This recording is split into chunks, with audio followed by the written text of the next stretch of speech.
Então é com muita alegria, né, que nós vamos iniciar a nossa reunião de hoje. E hoje eu vou fazer a prece inicial. Então, que a gente possa entrar nessa sintonia de amor, de gratidão a Deus, por mais esse momento da gente estar aqui buscando aprender, conhecer um pouquinho mais sobre tantos ensinamentos sublimes, divinos, que transformam o nosso olhar diante da existência.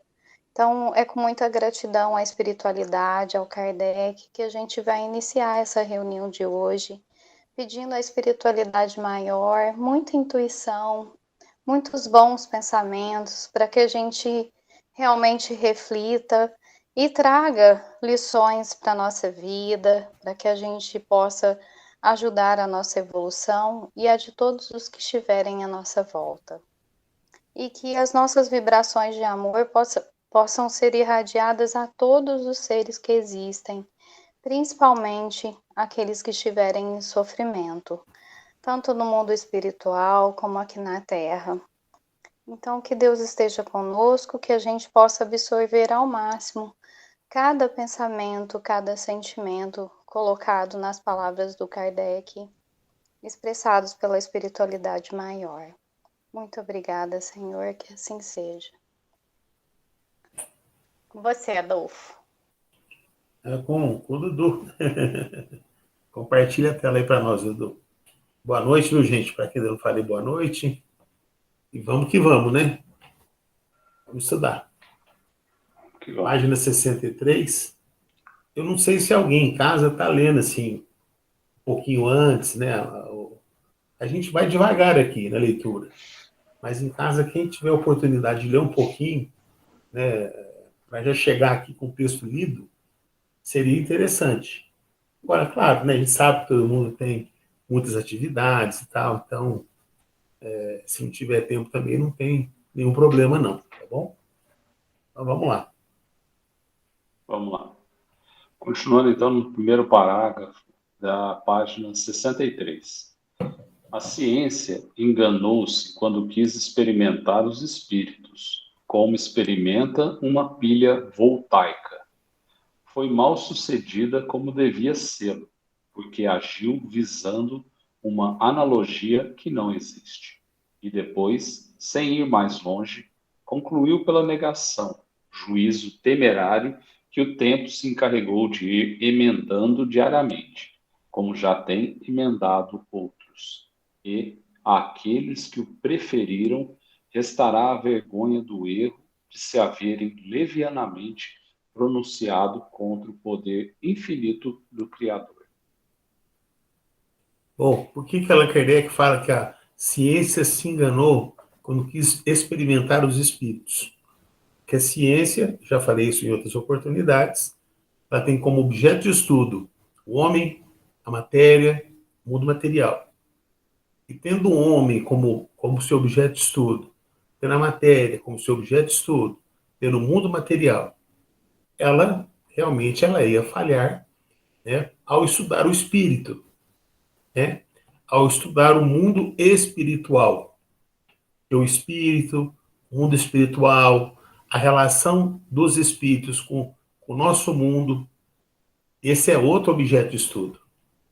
Então, para a ciência, ela vai chegar nesse ponto um dia, nós não sabemos quando, mas para ela não falhar nos estudos com os espíritos, ela tem que mudar o seu objeto de estudo.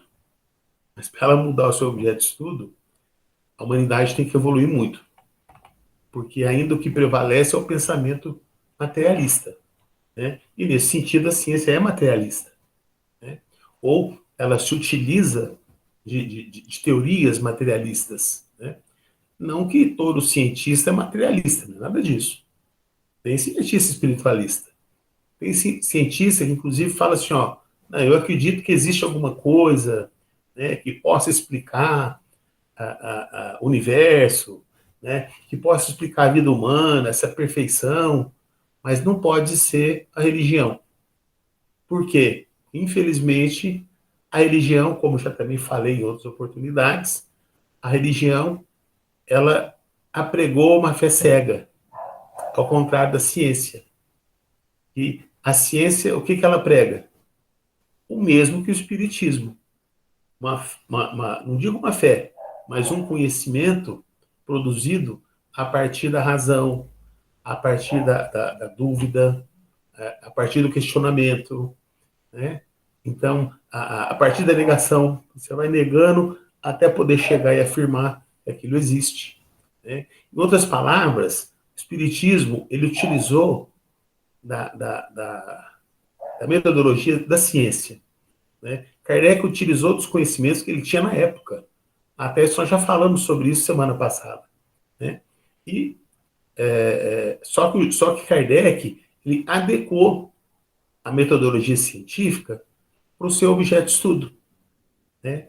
Então, nesse sentido, a ciência, quando vai estudar os espíritos, ela vai sempre falhar, a menos que ela faça uma adequação do seu objeto de estudo, o objeto de estudo do espiritismo, que não é a matéria, não é o homem, não é o mundo material, tá? O objeto de estudo do espiritismo são os espíritos, o mundo espiritual e a relação deles com as nossas vidas, né? Essa é a diferença, é por isso que a ciência ela falhou ao estudar os espíritos. E aí o que ela fez? O que ela faz? E a Kardec comenta aqui, né? A negação. Então, se ela não consegue explicar com uma metodologia materialista, ela nega, né? E quando não deveria, quando deveria procurar pesquisar como Kardec fez. Ele não teve medo de buscar a verdade. Ele não teve medo, não teve preconceito, né? E a ciência faz isso. Ela tem os seus preconceitos. Ela que deveria buscar o conhecimento, né? A universidade que deveria ser o local onde as pessoas deveriam buscar o saber, né? Infelizmente, é também um lugar, assim como a igreja, né, do modo geral, as igrejas, né, cheia de quê? De dogmas. A ciência tem os seus dogmas, né? Para não falar os seus preconceitos. Bom? Vamos lá? Vamos lá. As corporações sábias não podem nem jamais poderão pronunciar-se nesta questão. Ela está tão fora dos limites do seu domínio como a de decretar se Deus existe ou não. É, pois, um erro fazê-las juiz dela. O espiritismo é uma questão de crença pessoal que não pode depender do voto de uma assembleia, porque esse voto, embora lhe fosse favorável, não tem o poder de forçar convicções. Quando a opinião pública se tiver formado a respeito, os membros dessas corporações a aceitarão sob o poder dos fatos. Então, veja, com o tempo, né, o que já vem acontecendo? A opinião pública está aceitando o espiritismo, né? Então, hoje, tem muito católico que fala abertamente que acredita no espiritismo, mas ele continua sendo católico, né? E assim tem pessoas de outras religiões, ou mesmo pessoa que não tem religião alguma, fala: eu tenho muito apreço pelo espiritismo. Eu acho que ele fala muitas verdades, né? Mas essas pessoas continuam com suas crenças religiosas. E deve continuar assim, né? Porque Kardec não fala assim, ó, fora da igreja não há salvação, ou fora do espiritismo não há salvação.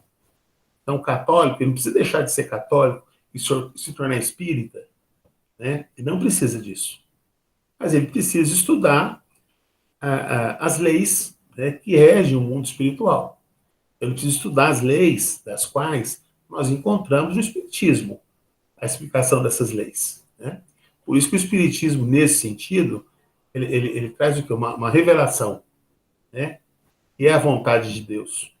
Essa revelação que foi nos dada através dos espíritos superiores, sobre a égide de Jesus, né? Então, o Espiritismo ele já está, aos poucos, se tornando o quê? Aceito pela opinião pública. E com isso também, o fenômeno espírita hoje ele já é estudado em alguns cursos, somente na área de humanas, né? A área médica também. A temática espírita já vem sendo estudada na universidade. Então, temas como passe, por exemplo, já vem sendo estudado em cursos da área médica.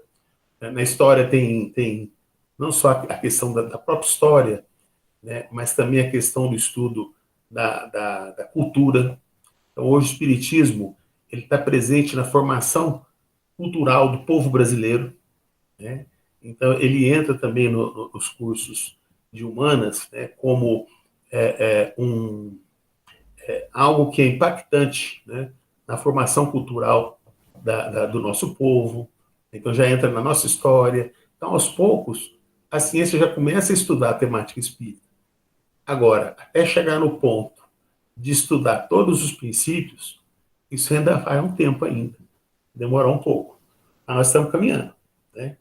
Importante que hoje a temática espírita ela já é estudada, algo que era impensável há 40, 50 anos atrás, em universidade, né?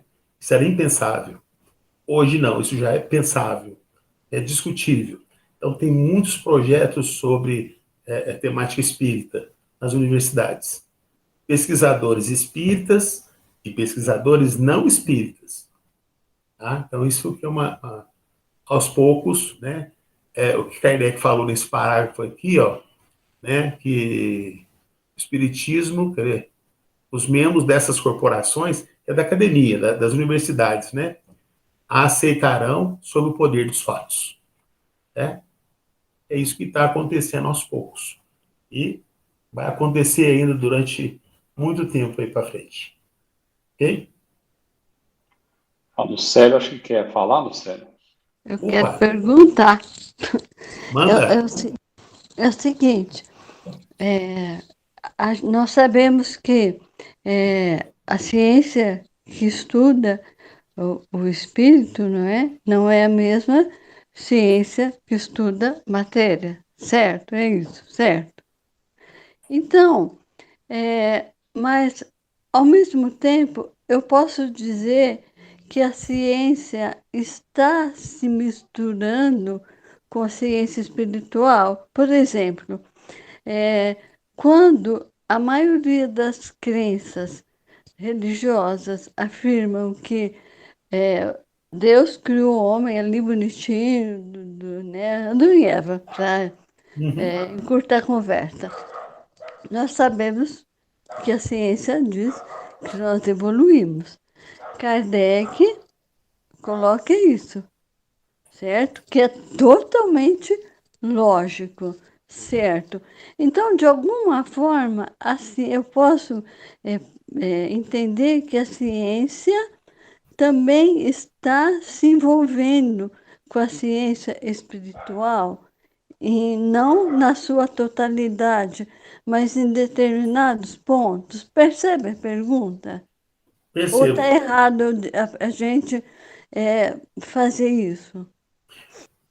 Não é que esteja errado, Lucélia. Né? É que eu coloquei assim, da seguinte maneira. A ciência tem um objeto de estudo, o espiritismo tem outro. Nesse sentido, a ciência continua a mesma. Ela não mudou seu objeto de estudo. Nesse sentido. Tá? Então a resposta seria não. Nesse sentido. Por outro lado, a temática espírita hoje, ela já vem sendo estudada na academia. Mas em alguns cursos, não são todos os cursos. E quais cursos? Por exemplo, na área médica, questão do passe. Por quê? Hoje já existem pesquisas, tem uma professora lá da UFTM, até já falei com o Antônio Carlos Zessado, e já estou fazendo contato com ela, para ela vir fazer uma palestra para nós, aqui do Luz e Amor. Essa é uma professora da UFTM, que dirige um grupo de pesquisa lá na Universidade Federal do Triângulo Mineiro, em Uberaba, e eles pesquisam, entre outras coisas, o passe, ela chama de passe espírita, o passe. Né? E ela tem artigo publicado, gente, em revista internacional, falando que paciente que é tratado com passe, a eficácia do tratamento é maior do que pacientes que não tomam passe. Ela fez pesquisa e ela tem assim, números e apresentou isso não como espírita, em artigo científico lá dos Estados Unidos, né, em inglês, inclusive, o artigo dela. Foi publicado. Né? Então, ela não está falando como espírita, apesar de ser espírita. Mas ela faz uma pesquisa, pesquisa que ela faz, não é pesquisa de espírita, como nós fazemos no centro espírita, como nós estamos fazendo aqui agora. Não, ela continua utilizando, o objeto de estudo dela é o homem, não é o espírito, não é o mundo espiritual. Nesse sentido, a ciência não está se aproximando, né, do espiritismo. Porque a pergunta que você faz, Lucélia, ela vai demorar para acontecer. Né? Não é nesse sentido que a ciência está estudando o espiritismo. Ainda não. Mas ela já estuda utilizando o seu referencial teórico. E já começa a trazer informações que são, no mínimo, interessantes. Dizendo do quê? Por exemplo, da eficácia do passe espírita.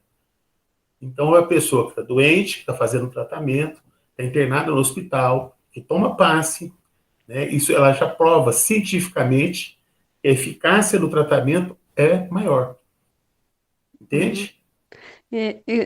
No caso, por exemplo, do livro do Iannoli, gente, esse Covid acabou comigo, minha voz tem gente, me perdoe, ainda está difícil. O cérebro triuno, então, aconteceu que, né, de certa forma, então, usou a metodologia científica Sim. para explicar, né, a colocação do André Luiz. Então, ainda existe essa separação, mesmo que tenha sido feito por espíritas.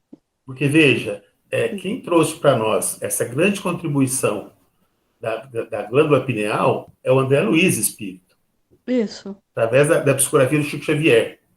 Só que hoje, na ciência, já se estuda como o homem como objeto de estudo, a matéria como objeto de estudo, mas hoje na universidade já se estuda a glândula pineal. Uhum. Né? Então, assim, quem trouxe essa informação? O André Luiz Espírito. Só que é algo que a ciência, utilizando a sua metodologia, ela já chegou na glândula pineal.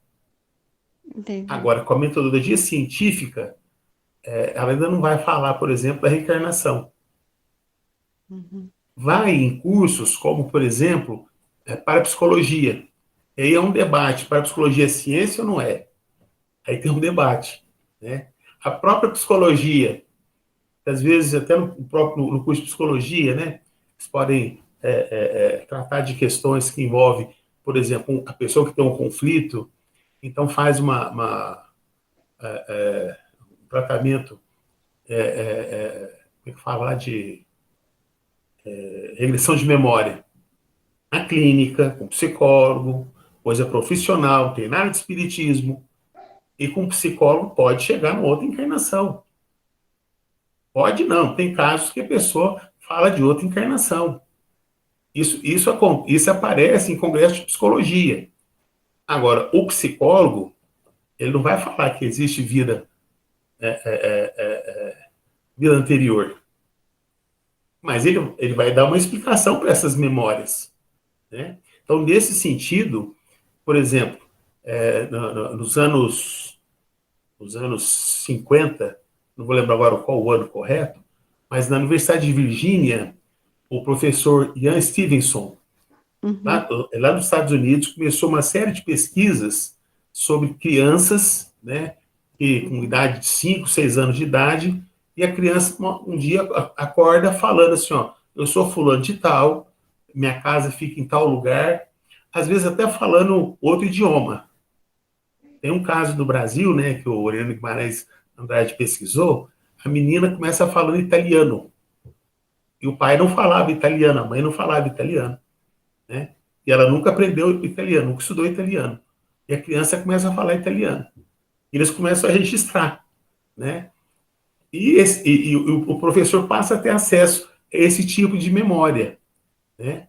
E aí, esse professor Ian Stevenson, dos Estados Unidos, ele teve um financiamento, pagaram para ele pesquisar casos de crianças com memórias de vidas passadas, né?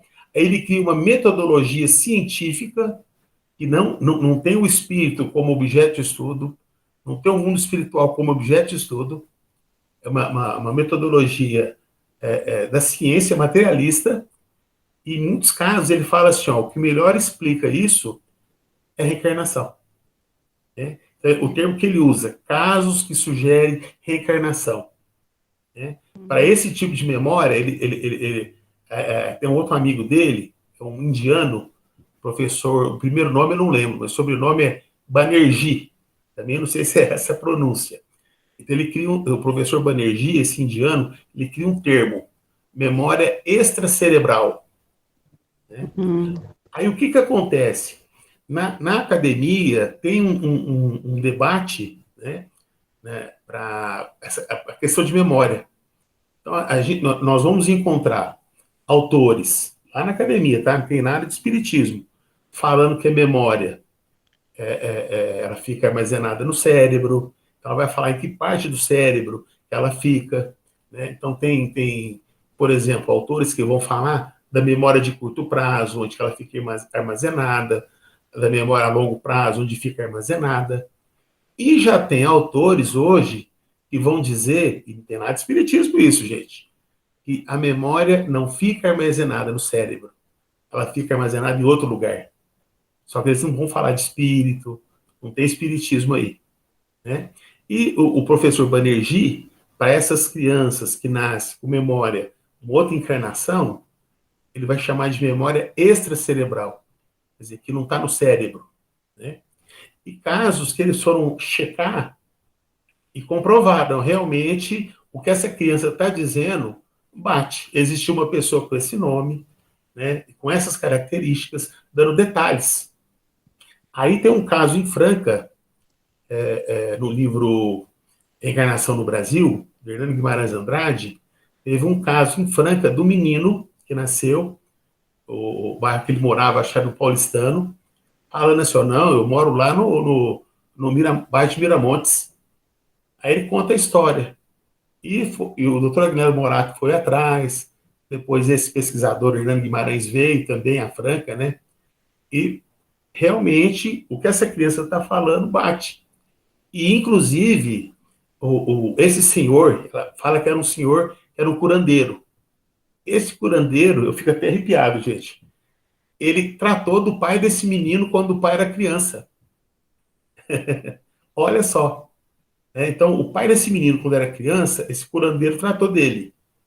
Né? Bom, esse pai cresceu, casou, teve um filho. Aí, quando nasce o filho, quem que é? O próprio curandeiro. Né? Então, o menino, sim, lembrando de memórias do passado. Então, o que é isso?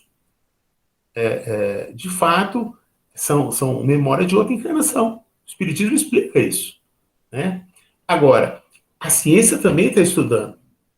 E tem pesquisadores que falam assim, ó, o que melhor explica esses casos é a reencarnação. Agora, tem muitos casos que tem charlatanismo, né? E tem outras coisas possíveis dentro lá do método que ele criou. Então, a ciência ela não mudou, Lucélia. Ela continua a mesma. Tendo o homem como objeto de estudo, o mundo material como objeto de estudo. Nesse sentido, ela não mudou. Só que ela já consegue fazer pesquisas da temática espírita. Mas vai chegar um dia que ela vai mudar o seu objeto de estudo. Vai chegar um dia que o objeto de estudo da ciência não vai ser só o homem, mas o homem vai continuar sendo objeto de estudo da ciência. Claro, nós estamos encarnados, né? Mas ela vai também estudar os espíritos. Ela também vai estudar o mundo espiritual. Ela também vai estudar a relação dos espíritos com as nossas vidas. Né? Enquanto isso não acontece, quem tem que fazer o estudo científico dos espíritos, do mundo espiritual? Quem tem que fazer? Cabe a quem fazer esse estudo? Nós espíritas. Por quê? Porque o espiritismo é uma ciência. Então a gente não pode fazer do espiritismo, gente, uma igreja. Não pode ser um lugar para a gente ir lá no centro para assistir uma palestra e tomar passe e tomar água frutificada. Não, gente, espiritismo tem que ser estudado. É o que nós estamos fazendo aqui. Compreende? Porque nós somos o quê? Espíritas. E se o espiritismo é uma ciência, nós temos que fazer um estudo científico. Eu não estou falando que nós temos que fazer coisa que faz na universidade, não é isso. É do nosso jeito, é no miudinho, mas eu tenho certeza que muita gente que está aqui no grupo, né, se tivesse a oportunidade, ia falar assim, olha, Adolfo, eu estou aprendendo muito mais numa reunião dessa do que ficar, às vezes, um ano assistindo palestra. Aprendo muito mais coisa numa reunião nessa nossa aqui, em uma hora, aprendo muito mais do que um ano ouvindo palestra. Por quê? Porque nós estamos lendo parágrafo por parágrafo. Não é? E quando a pessoa tem dúvida, ela faz a pergunta. Eu sei que tem gente que ainda tem vergonha de fazer pergunta, mas aos poucos, né, a gente vai se conhecendo mais, a pessoa vai vendo que a dúvida dela nem era uma coisa assim tão simples. Ela diz, não, imagina, minha dúvida é uma coisa tão simples, vou passar vergonha. Não vai passar vergonha, não. É nas pequenas perguntas, nas mais simples, é que vão sair os grandes ensinamentos. Né? Então, nesse sentido, nós estamos aproveitando aqui. Agora, de um modo geral, o que o movimento espírita faz? Não, é palestra. Né? Hoje em dia nem é palestra mais. A pessoa fala assim, porque antes, né? Porque na obra do André Luiz, né? Hoje não é mais o André Luiz, hoje é o Haroldo Dutra. Ele só assiste palestra do Haroldo. Né? Porque o Haroldo Dutra falou, olha, gente, não sou contra o Haroldo, não, viu? Adoro o Haroldo, adoro as palestras dele. É um cara inteligentíssimo, viu? É para continuar assistindo palestras dele. Eu assisto as palestras dele, inclusive. Recomendo. Excelente. Agora, não pode ser espírita só assistindo palestra do Haroldo. É muito pouco. Né? Continua assistindo a palestra. Pode continuar lendo o romance. Não tem que parar com a leitura do romance. Né? Mas tem que estudar também Kardec. Essa é a questão. Né? Porque aí nós vamos entender quais são os princípios. Então, nesse capítulo, por exemplo, nós estamos estudando do que Kardec está falando? Da metodologia espírita. Aqui ele está comparando a metodologia de pesquisa do espiritismo com a da ciência. Então, nesse sentido, ele fala assim, a ciência não tem nenhuma autoridade para falar de espiritismo. Por quê? Porque o objeto de estudo da ciência não é o espírito, não é o mundo espiritual. Então, ela não tem capacidade, né? Ela não tem culhão para falar de espiritismo. Não tem. Né? Agora, nós espíritas temos. Por isso que nós temos que aprofundar o estudo do espiritismo. Não é? Alguém tem que fazer isso. Tá bom? Vamos continuar? Respondi a pergunta? A Rita, eu acho que levantou a mão, Rita. Você quer dizer alguma coisa? À vontade, Rita. Eu gostaria, sim. Primeiro, quero fazer um comentário. Isso que você está dizendo, que essa reunião ela é abrangente, ela abre mesmo a mente, ela provoca a gente de estudar e de querer se aprimorar. O que eu estou aprendendo, eu particularmente, com esse encontro, a terça-feira para mim está sendo especial. Bom, esse é o comentário. A outra coisa, quando você disse que um menino aqui de Franca virou estudo de caso do Dr. Hernani Guimarães, eu lembrei, talvez você até já tenha lido, Eu Sou Camille Desmoulins, que trata esse livro, né? Você leu, né? Li. E aí você, como professor de história, deve ter encontrado muita coisa. O que você me diz desse livro? Esse é outro pesquisador brasileiro, que é o lado Hernani Guimarães, são os principais pesquisadores brasileiros apontados, né, como pesquisadores da temática espírita. E o que eu falo? Ele chama Hermínio Miranda. Isso. O Hermínio Miranda, ele fez com o Luciano dos Anjos várias sessões de regressão de memória. Uhum. Então, o Luciano dos Anjos, ele volta numa memória dele, de quando ele foi um jornalista, né, que participou da Revolução Francesa, o Sim, Camille Desmoulins. E aí, no isso. livro, ele conta a história da Revolução Francesa sobre o olhar do Camille Desmoulins. É. E qual que é a importância, né? Eu estou falando como historiador agora, não estou falando como Isso. espírita. Não, é a Qual que é a pergunta, importância? é o Adolfo historiador mesmo. Que É, é um documento. É um documento. Agora, é claro que eu tenho que pegar esse documento e estudar com outros documentos. Por exemplo, eu tenho que pegar lá Camille Desmoulins, né? Então eu vou em bibliotecas na França, eu vou pesquisar quem foi esse jornalista. Eu vou pesquisar artigos que ele escreveu, já que é jornalista, né? Lá onde que ele nasceu, onde que ele estudou. E quais as informações que tem sobre a vida dele. Esse é um ponto. Segundo, dá uma dissertação de mestrado. Segundo, o que ele fala da Revolução. Eu tenho que confirmar com outras fontes, porque é a visão, é o olhar dele sobre aquele fato histórico, né? E ele vai descrevendo determinados acontecimentos da Revolução Francesa. E aí eu tenho que procurar isso em outras fontes, né? Quer dizer, eu tenho o quê? Uma fonte histórica, fruto do quê? Do trabalho de pesquisa, né? Então, esse livro ele é fantástico. O Augusto dos Anjos, ele veio a Franca, o ano era, eu não me lembro se era 1990 ou se era 91. Eu estava cursando a faculdade, estava no terceiro ano, acho que é esse terceiro ano mesmo, 91. E levei os meus amigos de faculdade de história, materialista, para assistir a palestra. Eu vendi para eles o seguinte: o cara vai falar de Revolução Francesa. E os meus Aham. amigos foram. E O nós Felipe, saímos dali, nós fomos para um barzinho, né? E no final das contas a gente ficou daquele jeito, né? Eu não vou comentar, que assim, eu já tinha virado materialista e eles tinham virado espíritas. Então nós ficamos discutindo no barzinho, né? Bom, em outras palavras, eles gostaram demais da palestra, os meus amigos. Por quê? Porque é uma fonte histórica, né? Então, nesse sentido, respondendo a sua pergunta, é de uma riqueza para nós historiadores, a temática espírita. Então, esses livros, como o Paulo Estevão, há 2000 anos, isso tudo, gente, é fonte histórica. Claro, a gente não pode usar só esses livros como referência, né? Mas são referências importantes. só para aumentar a curiosidade do pessoal, o Felipe Salomão, né, faz Hum. parte do enredo desse livro do Luciano, né? É bem Uhum. interessante.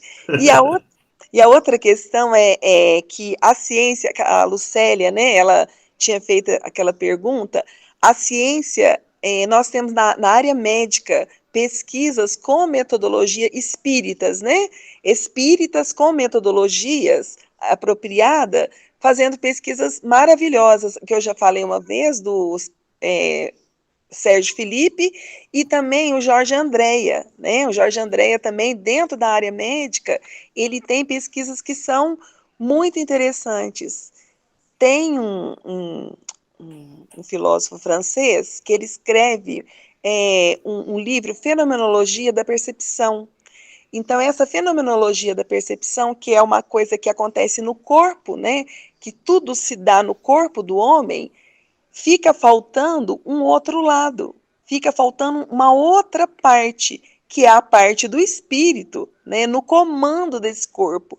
Então, a partir dessa escrita desse moço, o próprio Sérgio Felipe, ele aplica, né, essa metodologia dele para poder fazer a pesquisa dele da glândula pineal.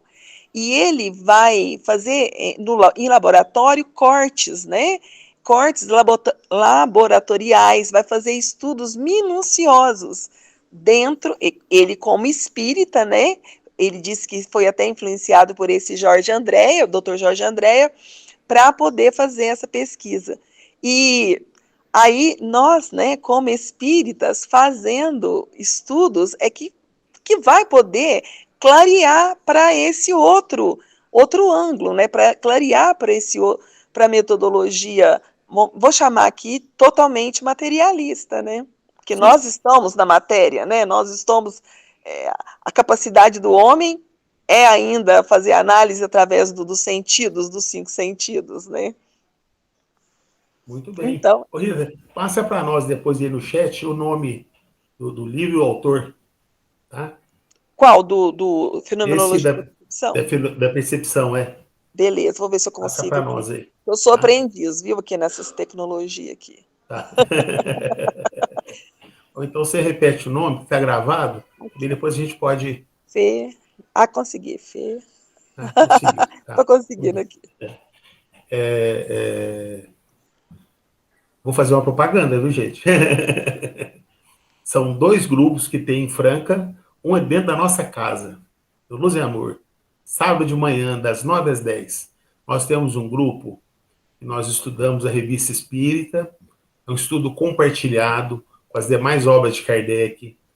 Estamos estudando o vocábulo princípio vital, nós estamos estudando no momento, né? E esse grupo de estudos, paralelo a esses estudos da revista, nós também fazemos uma pesquisa experimental sobre o vocábulo mediunidade curadora.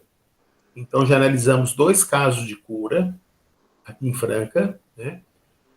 Agora estamos analisando outros 2. Então, como que acontece? O que acontece? Primeiro, a gente entrevista a pessoa que conta a história de como ela foi curada. Então, nos 2 primeiros casos, uma pessoa tinha um câncer de pele, foi curada com pomada mediúnica. E uma segunda pessoa, ela tinha uma enfermidade e foi curada com uma cirurgia espiritual. Então, entrevistamos a pessoa, ela contou a história dela. Depois, nós estudamos na Revista Espírita, Allan Kardec fazendo entrevista de vivos, entrevistando uma pessoa encarnada.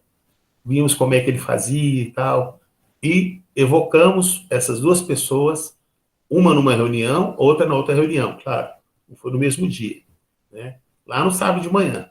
Então, nós trabalhamos com evocação. Depois, evocamos o espírito que receitou a pomada, o espírito que fez a cirurgia, e no caso desses 2 primeiros casos, né, é o mesmo espírito, é o Dr. Fritz. Aí, depois, nós evocamos o Dr. Fritz, a primeira entrevista foi no Luz e Amor, né?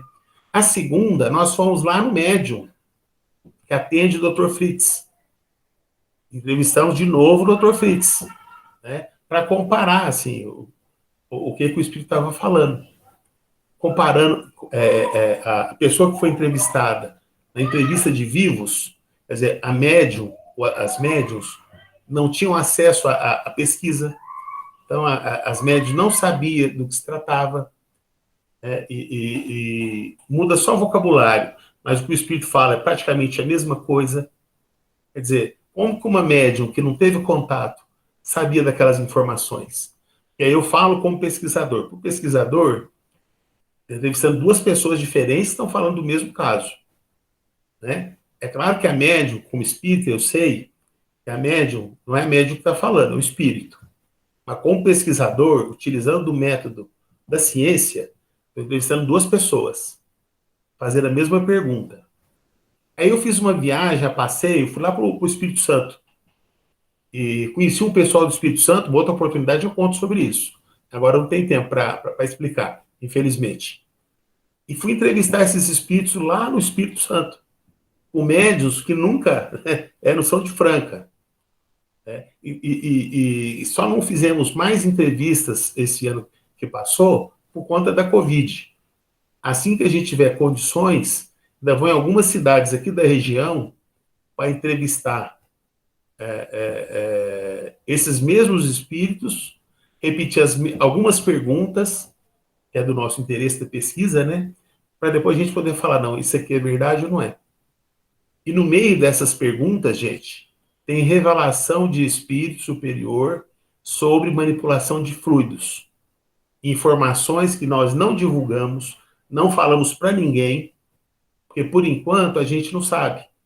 Mas vai chegar uma hora de usar o quê? De repetir a entrevista. E se a gente chegar às mesmas respostas, por exemplo, o Dr. Fritz, vai chegar uma hora que nós vamos colocar a cara para bater. Vamos falar assim, olha aqui, gente, isso aqui é assim, assim, assim. porque nós fizemos uma pesquisa, assim, assim, assim, e assim, assim, assim. Então, nós vamos apresentar, não sei se vai ser em forma de livro, se vai ser só em forma de artigo, que é mais fácil, mas vamos fazer palestra e vamos apresentar, e muita gente vai descer a lenha. Por quê? Porque nós estamos tendo coragem de fazer uma pesquisa. Então, quem quiser, sábado, 9 horas da manhã, está convidado para participar desse grupo de pesquisa do Luz e Amor. Claro que a gente não faz evocação toda semana, não faz. Esse ano que passou mesmo, não fizemos nenhuma evocação, tá? Elas não acontecem assim, mas de vez em quando nós fazemos sim, tá? Então, o primeiro convite é esse, para quem quiser participar desse grupo. E segundo, que nós temos um outro grupo em Franca, que se chama Núcleo de Pesquisadores Espíritas Agnello Morato. Nós fazemos uma reunião a primeira quarta-feira do mês. Essa reunião nós fazemos pelo YouTube, então quem quiser assiste da sua casa. Né? Se vocês concordarem, eu mando no grupo a próxima palestra, tá? Então quem quiser pode participar do grupo. Nós também temos um grupo de WhatsApp, e nesse grupo de WhatsApp, o que eu faço? O que eu tenho procurado estimular? A gente publicar só matérias sobre ciência espírita. Então, a gente lá não publica quem vai fazer palestra quinta-feira do Luz e Amor. Não que não seja importante, mas é um grupo de pesquisa científica. Então, divulgamos palestras cuja temática é sobre pesquisa, né, do espiritismo. Né? Então, ligado à ciência, ligado assim, a trabalhos que a pessoa desenvolveu a pesquisa. Então, nós vamos divulgando grupos que tem no Brasil que fazem pesquisas, nós fazemos esse tipo de trabalho, né? Divulgar os grupos e fazemos também as nossas pesquisas. Então, inclusive, nós fizemos um encontro ano passado, né?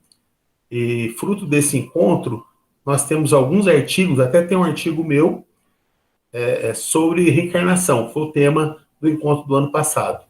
E no artigo eu falo justamente sobre memória extracerebral. Eu faço uma análise de um capítulo do livro do Hernani Guimarães Andrade, que é justamente o caso do menino de Franca. Então aparece esse caso lá. Né? Aparece também o que a ciência considera que é memória, né? O que é memória extracerebral, o que acontece de algumas crianças, por que elas têm essa memória, né? Por que ela vem à tona. Então, tudo isso eu discuto no meu artigo. E a nossa expectativa é que os nossos artigos possam ser publicados, né, em uma revista espírita que é online, na internet, né, chama Jornal de Estudos Espíritas. Então, se eles publicarem na época, eu divulgo para vocês, e quem quiser ler o artigo. Agora, as palestras, se vocês quiserem, eu também divulgo no grupo, tá? As palestras do ano passado. Bom, enfim, já fiz a propaganda, né? Vamos voltar para o estudo. Lucélia, você está com a mão levantada ainda ou não? Não, perdão, eu esqueci. Imagina. Vamos lá, Dudu? Vamos lá. Deixai passar esta geração, levando os prejuízos do seu obstinado amor próprio, e vereis que se há de dar com o Espiritismo o mesmo que se deu com tantas outras verdades, tão combatidas e de que hoje seria ridículo duvidar. Hoje chamam loucos aos crentes, amanhã será a vez dos que não crerem. Foi o mesmo que se deu com os que acreditavam no movimento de rotação da Terra. Nem todos os sábios, porém, julgaram do mesmo modo. E notai que agora chamo sábios aos homens de estudo e saber, tenham ou não um título oficial. Muitos fizeram o seguinte raciocínio: não há efeito sem causa, e os efeitos mais vulgares podem conduzir-nos à solução dos mais difíceis problemas. Se Newton não tivesse prestado atenção à queda de uma maçã, se Galvani tivesse repelido sua serva, lhe chamasse visionária e louca, quando esta lhe falou das rãs que dançavam no prato, talvez ainda estivéssemos sem conhecer a admirável lei da gravitação universal e as fecundas propriedades da pilha elétrica. O fenômeno, burlescamente designado sob o nome de dança das mesas, não é mais ridículo que a dança das rãs e, talvez, encerre alguns desses segredos da natureza que, quando se tem a chave para explicá-los, revolucionam a humanidade. Só um minutinho, Dudu. Então, quando ele fala lá de Newton, por exemplo, né, tá falando o quê? Que Newton, quando ele observou que caiu uma maçã, a maçã, quando ela cai, né, ele ficou pensando, e com isso ele cria as chamadas leis de Newton. A segunda lei de Newton, se não me falha a memória, chama ação e reação. Muita gente faz até confusão. Acha que causa e efeito e ação e reação é a mesma coisa. Não é. O que é ação e reação? Então, basicamente, ele fala o quê? Que um objeto, quando ele vai numa direção, né, e bate em outro objeto, vou dar um exemplo bem, assim, grosseiro, né? Eu pego uma bola de futebol e chuto, aí tem alguém perto do campo assistindo o jogo e recebe uma bolada no rosto. A bola, quando vai em direção e bate no rosto, ela vai numa velocidade X e exerce uma força X. E que na hora do impacto, o rosto exerce a mesma força e o mesmo impacto. É por isso que tem o choque, né? Da mesma forma, a cadeira. Não sei se está todo mundo sentado, mas eu estou. Então, meu peso sobre a cadeira... Bom, gente, eu vou falar que eu estou exercendo um peso de 100 quilos sobre a cadeira. É mais, viu? Mas eu vou ficar nos 100 quilos, tá bom? Então, eu exerço na cadeira que eu estou sentado um peso de 100 quilos. O que é a ação? Qual que é a reação? A cadeira exerce a mesma força sobre as minhas nádegas, né? Sobre o meu bumbum, de 100 quilos. É mais um pouquinho. Reação. Então, eu fico sentado. Porque, do contrário, eu ia cair. Entendeu? Então, qual que é a ação? Quando eu sento na cadeira, estou exercendo um peso de 100 quilos sobre ela. Qual que é a reação? A cadeira exerce a mesma força em sentido contrário, de 100 quilos. Né? Ação e reação. Então, isso é ação e reação. Né? É quando um objeto bate no outro, o objeto A exerce uma força com intensidade. O objeto B vai exercer a mesma força com a mesma intensidade, só que em sentido contrário. Ação e reação. Isso é a questão da maçã, por exemplo. Né? Quando ela bate no chão. Tem ação, ela batendo no chão, e o chão bate na maçã também. É reação. Tá? Então, essas leis de Newton, elas só foi possível chegar a esse resultado, de que a Terra é redonda, né? Quer dizer, no início, as pessoas não acreditavam. Né? Precisou o quê? O tempo para que, a partir de um determinado momento, não se questionasse mais essas leis. Né? Então, nesse sentido, tem as leis de Newton, tem a teoria da relatividade de Einstein, né? E tantas outras leis da ciência, que num primeiro momento foram negadas, e depois, com o tempo, né, chegou no senso comum. Né? Muito embora tem gente que ainda hoje acha que a Terra é quadrada, né, infelizmente. Mas isso é outro assunto. Né? Vamos continuar, Dudu? Vamos lá. Acho que a Lucélia fez um comentário aqui. Você quer dizer alguma coisa, Lucélia? O interessante do Newton é que ele estava recolhido na fazenda da família dele por conta da pandemia na Europa. Olha E foi só. nessa época que ele fez a descoberta das leis que são tão importantes. Né? Estava vivendo, acho que durou 2 anos, não é mais ou menos. Então a pandemia trouxe seu lado positivo. Né?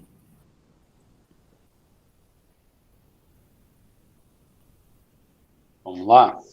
Ué, Então, ele continuando aqui, então. Eles disseram ainda, já que tanta gente se ocupa com eles e homens notáveis fizeram deles o objeto de seu estudo, é preciso que alguma coisa de verdade se encontre em tais fenômenos.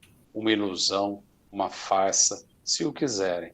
Não pode ter esse caráter de generalidade. Seria divertimento para certo círculo, para certa sociedade, mas não daria a volta ao mundo. Guardemo-nos, pois, de negar a possibilidade do que não compreendemos, com receio de receber, mais cedo ou mais tarde, o desmentido que desabonaria nossa perspicácia. O visitante fez uma nova pergunta. Só um minutinho. Aí esse finalzinho remete ao item anterior, né? Do maravilhoso e sobrenatural. Quer dizer, enquanto não tem uma explicação, é maravilhoso e sobrenatural. A partir do momento que há uma explicação, deixa de ser maravilhoso e sobrenatural. Então, nesse sentido, o Espiritismo condena o maravilhoso e sobrenatural. Por que o Espiritismo condena? Ele explica que não é maravilhoso e sobrenatural, né? Então, ele explica, por exemplo, que o que as bruxas, entre aspas, faziam na Idade Média, né? Por isso que eram queimadas em praça pública, elas fazem não é bruxaria, né? Então, não é maravilhoso, não é sobrenatural. E, não, na verdade, não existe, nem maravilhoso nem sobrenatural. O que existe é o quê? O homem que não conhece ainda as leis de Deus. E na medida que ele vai tendo contato com essas leis, então deixa de existir o maravilhoso e o sobrenatural, né? Então, nesse sentido, o Espiritismo veio para acabar com o maravilhoso e com o sobrenatural.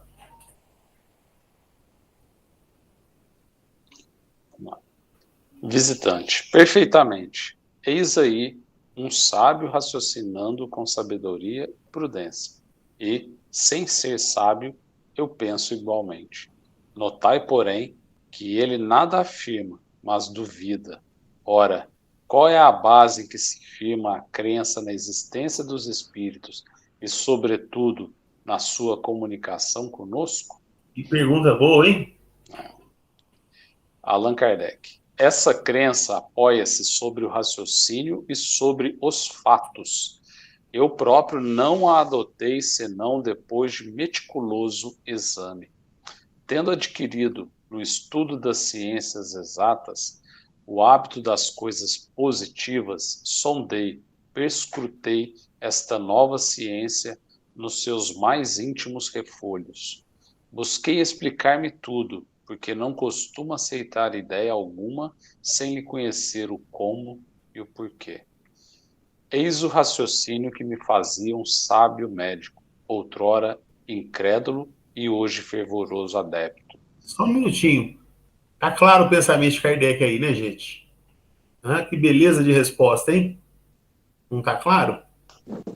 E a gente devia fazer o mesmo hoje em dia, com tanta informação correndo por aí, não é? É só o que a gente tem que fazer, né?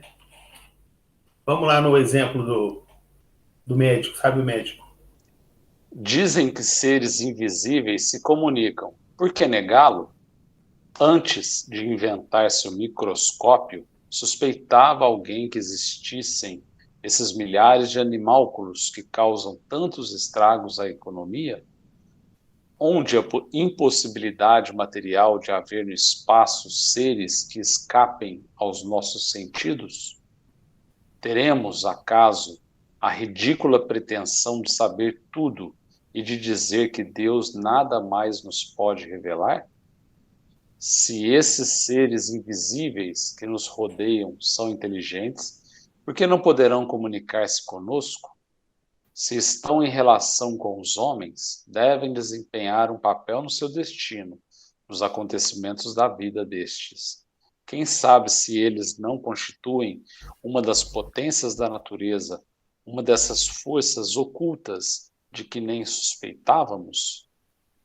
Que novo horizonte vai abrir-se ao pensamento? Que campo vasto de observação! A descoberta do mundo dos invisíveis tem muito mais alcance que a dos infinitamente pequenos. Ela é mais que uma descoberta, é uma revolução nas ideias. Quanta luz pode projetar essa descoberta? Quantas coisas misteriosas explicadas? Os crentes são ridiculizados Mas que valor tem isso quando o mesmo se tem dado a respeito de todas as grandes descobertas? Cristóvão Colombo não foi repelido, sobrecarregado de desgostos, tratado como insensato? São ideias tão estranhas, dizem, que não se lhes deve dar crédito, mas a isso se pode responder que data de meio século a possibilidade, em alguns minutos, estabelecer-se correspondência entre dois pontos opostos do nosso planeta. Em algumas horas, atravessar-se a França, com o vapor produzido por um pouco de água fervente, um navio avançar contra o vento, e tirarmos da água os meios de iluminar-nos e aquecer-nos. Quem, há meio século, se tivesse proposto iluminar toda a cidade de Paris em um instante com um só reservatório de uma substância invisível, apenas conseguiria fazer rir de si. Será isso, porventura, coisa mais prodigiosa que o espaço ser povoado pelos seres pensantes que, depois de haverem vivido na Terra, nela deixaram seu invólucro material? Não se achará neste fato a explicação de tantas crenças que existem desde os mais remotos tempos? São coisas que bem merecem estudo aprofundado. Eis as reflexões de um sábio, mas de um sábio sem pretensão. Elas são igualmente feitas por muitos outros homens esclarecidos. Estes viram, não superficialmente de ânimo prevenido, estudaram seriamente, sem partido fixo, e tiveram a modéstia de não dizer: não compreendemos, isso não pode ser a verdade. Sua convicção formou-se pela observação e pelo raciocínio. Se essas ideias fossem uma quimera, acreditais que todos esses homens sisudos as tivessem adotado? Que, por tanto tempo, pudessem ser vítimas de uma ilusão? Não há, pois, impossibilidade material de existirem seres invisíveis para nós, povoando o espaço, e esta só consideração devia bastar para exigir mais circunspecção. Quem, há bem pouco, poderia pensar que uma só gota de água límpida encerrasse milhares de seres cuja pequenez extrema nos confunde a imaginação? Ora, eu digo que há mais dificuldade em conceber a nossa razão seres de tal tenuidade, providos de todos os nossos órgãos e funcionando como nós, do que admitir aqueles a quem damos o nome de espíritos. Acho que por hoje pode parar. Pode parar aí, né? Tá ok. Bom, gente, o que eu queria dizer para vocês na passagem aí do sábio é que ele faz assim uma série de comparações antes de se inventar o microscópio, através do microscópio que eles estudam, por exemplo, os vírus, né? Como esse vírus aí que está causando essa pandemia nas nossas vidas, né? Então, é um aparelho que, quando ele não existia, então essas doenças também não existiam, né? Então, cita Cristóvão Colombo, que Colombo falava que queria fazer uma visita, ir no sentido do Ocidente, até chegar no Oriente. Imagina, porque a Terra é quadrada, não sei do que. Então, ele é italiano. Ele só conseguiu convencer os reis da Espanha, o rei da Itália não acreditou no que ele queria, e de outros reinos também não acreditaram nele. E os reis da Espanha acreditaram nele, financiaram a viagem dele. Ele descobriu o novo mundo, né? Então, assim, todas essas pessoas que fizeram uma série de invenções, até comprovar que eles estavam inventando era verdadeiro, sofreram muito, né? Então, isso também se dá com o espiritismo. Então, é com o tempo, é com observação, com análise, é que a ciência vai chegar lá. Enquanto isso, nós temos que fazer o papel pesquisadores, tá? Por isso que eu fiz o convite de 2 grupos aí, ok? Bom, o nosso horário venceu. Agradeço demais a participação. sei que tem mais pessoas, talvez, gostariam de ter falado, né? O tema suscitou muita coisa bacana, mas vamos ter que encerrar, né? Semana que vem tem mais. Então, passo a palavra para a Ana Flávia. Com muita alegria, então, que a gente vai encerrar a nossa reunião. Eu vou pedir para a Ideli fazer para nós a prece final. Você faz, Ideli? Faço sim, Ana Flávia, é um prazer. É com alegria no Obrigada, coração, Ideli. como sempre diz a Ana Flávia, né? A gente fica muito feliz de participar de um estudo desses, de poder, durante essa 1 hora, aprender tanta coisa, ver assim, as palavras dos colegas do grupo, com tanta sabedoria, com tanta satisfação.